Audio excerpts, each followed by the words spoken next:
Thank you, Ira.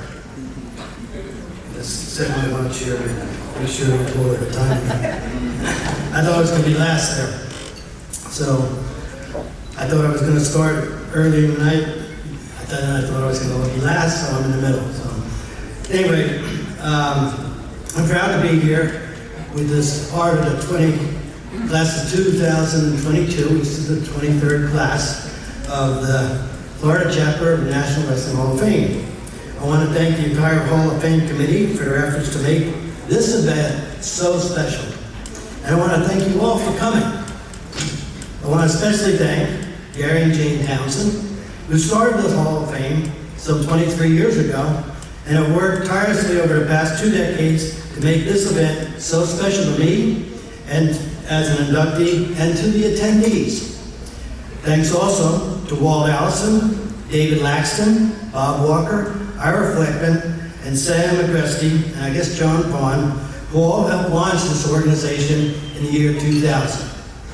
I also want to thank Bob Burns, who's not here, for helping me with the nomination, to Don Smith for the golf, and to Bob Thomas, Pete Collins, Bill Combs, Jeff Malofsky, Sam Agresti, and Robert Mataskill, who all do great work for the Hall of Fame. And especially to Jim Spoot for his mentorship over the past 2.5 decades at SOA Wrestling. Thank you, Jim. I'm very humbled by the many who voted for me. My thanks to you all. Also, thank you, Monsignor Father Divine, who's in Ireland, and right now, and to Ira Fleckman, who both nominated me, and to Jeremy Lawton, now the head referee in state, who wrote a letter of recommendation. Thank you, Jeremy. Ira suggested that I talk about what wrestling has done for me. I want to like to turn that around and say, what can I do for wrestling? And I'll get to that a little later.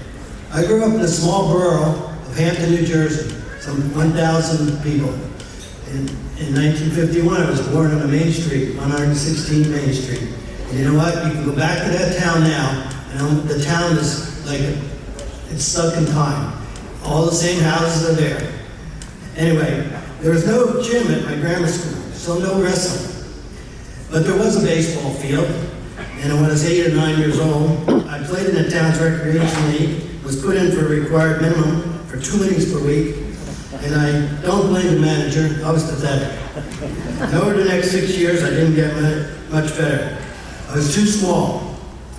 Anyway, around when I was 10 or 11, my father told me he was a wrestler. I said, really? Yeah, he got down on me in the living room and tried to show me a few moves. And not many years ago, I found his high school yearbook, which is out in the lobby there, and I saw a picture of him in the back row of Washington High School team for 1938 and 39. So I guess my wrestling background goes back almost 8 or 9 decades. So thanks, Dad. I'll miss you. Well, other teams, area towns like Phillipsburg, Washington, and Flemington, which you've probably never heard of, had excellent youth programs growing up. My high school, North Hunterdon, did not have one, not until after I graduated. So my experience as a wrestler, and it sounds like it started like Jeff LaBias, didn't start until my first high school practice, which was November 1st, 1965, some 57 years ago. My first match wasn't until January 15th. So I went to about 60 practices over 75 days before I wrestled my first match. And you know, I can't remember what was first, me getting pinned by a Washington wrestler or me being honored as Central wrestler. I don't think it matters, but my point is, that's too long of a time before one's first match in wrestling.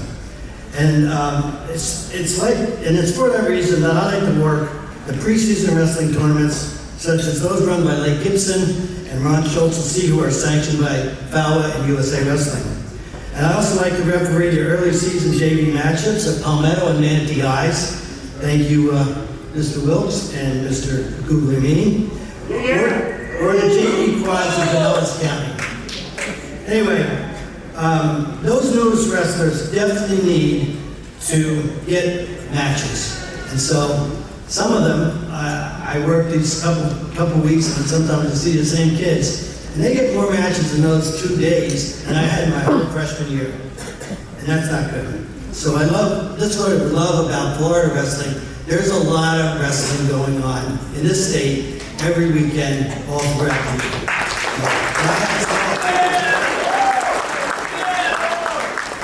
Anyway, I want to also thank the late Harold, also known as Harry Vandermark, who was my head coach of my high school team. He's in the New Jersey Hall of Fame, and he passed away in 1996. Although he never wrestled, he was among the best technicians that I've ever known. He taught too many moves for me to learn during my 4 years of high school.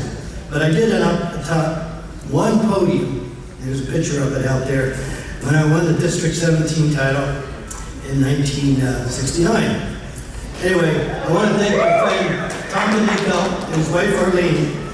Tom was one of my wrestling teammates, and it's the only one here who wasn't one of my 100 or so teammates for a couple of years, for getting me psyched up for that district finals bout in 1969, which I won by a single point, 7-6, with a last-second escape. 15 minutes ago. And then I broke one of them. Well, fortunately it wasn't a roll, but I was so excited and it was unexpected that I jumped around and threw my head here in the air and got stuck in the rafters and I never got it back. A couple of years later, they made that a rule that if you throw your equipment, team point or a bout point, so thank God for that. Anyway, after I graduated from college at the American University in 1973, I brought one of my friends, Ron Padula from American. I came back home to New Jersey and volunteered to start giving back and to help coach the new wrestlers and JVs of the 100 Hills wrestling team, which we finally started in 1970. It's now one of the bigger programs in the country. Many times, Blair County usually cherry-pick some of their best wrestlers from the 100 Hills, the North 100, and the 100 Central programs, if you didn't know that. Anyway, one of my first 100 Hills wrestlers, Glenn Hall, whose father lives in Florida now, and so does he, was the national champion at 100 pounds in 1980, the first year they held the Cadet Nationals in the USA. My second year coaching, we opened a new high school and I went up there. I served as head coach for the first ever midget wrestling program at Voorhees High, where I coached one state champion, Dan Moody, at 60 pounds. Moody went on to win a New Jersey state title in 1983, and he coaches in Palm Beach County and has for the last 25 or so years. He's a great friend. 1975, I started as a cadet referee under the late Cliff Royson for the Central Chapter of New Jersey. Royson is in the Hall of Fame, and he's also passed away. Royson taught me a lot, and Ted Resnick, also in the New Jersey Hall of Fame, helped me to get my first varsity meet assignment. I recently completed, as you might have seen, my 47th consecutive season as a registered high school referee, starting in New Jersey and continuing in Florida for more than 28 years. I have to credit Walt Allison, John Niles, Jim Scoot, Ernie Withers, I went too long. Anyway, Pete Collins, Jeremy Bolton, and Andy Goumi, and now Mike McGrail for the help with SOA. Anyway, I'll go to the end here. I'm going to finish this. This whole Hall of Fame Honors Weekend is special, and it's been a blast. I'm especially proud that Rich Bender of USA Wrestling, the Executive Director, and Leroy Smith, Executive Director of National Hall of Fame in Stillwater, are here today. Thank you very much. I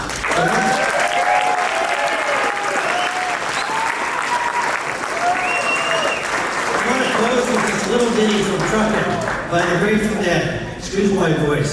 Sometimes the light's all shining on me, and at times I can barely see. Lately it has come to me what a long, strange trip it's been. Thank you very much.